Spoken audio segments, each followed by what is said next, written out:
Hello everyone. Today is the first session of psychology. Before I start with any topic, let me first introduce the complete syllabus of psychology. Now we have total 9 chapters in our class 11th, that is of 70 marks. Theory part is of 70 marks and practical part is of 30 marks. Now these chapters are, the first is what is psychology, second, and it is of 7 marks. Second is methods of inquiry in psychology, it is of 10 marks. Basis of human behavior, this is of 8 marks. Human development is of 6 marks. Sensory, attentional and perceptual processes, 8 marks. Learning, 9. Human memory, 8 marks. Thinking, 7 marks. Motivation and emotion is of 7 marks. So total, that is of the theory part is of 70 marks. Now, although all the chapters are very interesting, but today I will start with the fourth chapter, that is human development, because this chapter is not only related with the psychology part, but it is related to your day-to-day life. Because you must know, you must understand the various developmental stages in your life, which you have already seen and which you will see in the coming years. So before I start, let us first understand the concept of development. What is development? What is the meaning of development? See, we can observe so many type of changes in an individual's life during his lifetime period.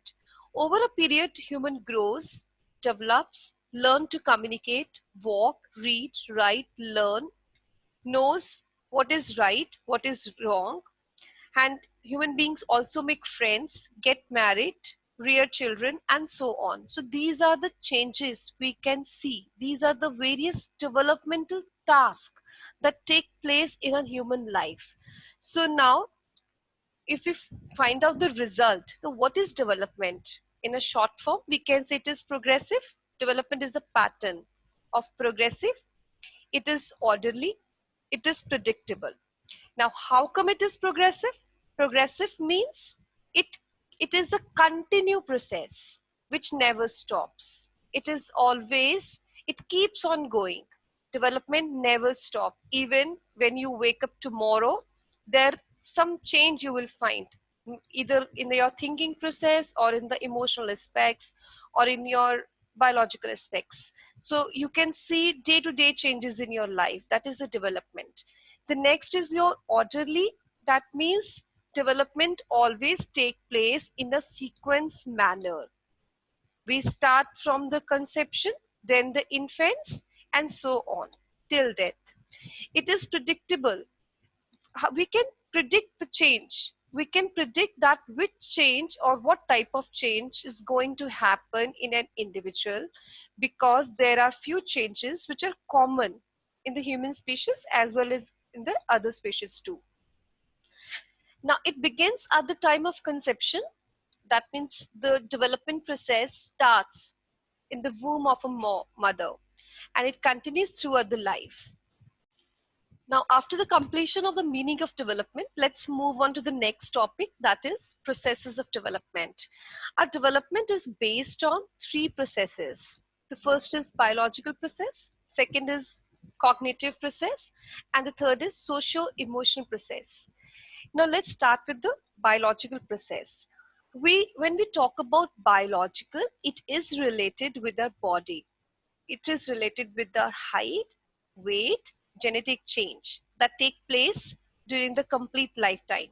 So development in our various body parts is related to the biological process. The next is your cognitive process. Cognition word, wherever we use this word cognition, it is always related with the mental processes or the thinking process. Now, it is related to all the mental activities which are related with perception. Now, what do you mean by perception? The word perception is how you understand the world, how you take things, how you perceive the things. You can perceive in a positive as well as in a negative manner. It is also related to your attention, problem solving. How you solve your problems, day-to-day life problems or any sort of problems, because it is completely your mental process. Then is your thought process. So all these related are with the cognitive factors, and your cognitive factor is one of the factors which affects the development of an individual, of a human being. The next is your socio-emotional process, which is a third factor which affects development process, or we can also say it is one of the process of development. These are the various directions. These are the various types or kinds of development. Socio-emotional process is a process. It refers to an individual's interaction in the society and change in emotions and his personality in his day-to-day life.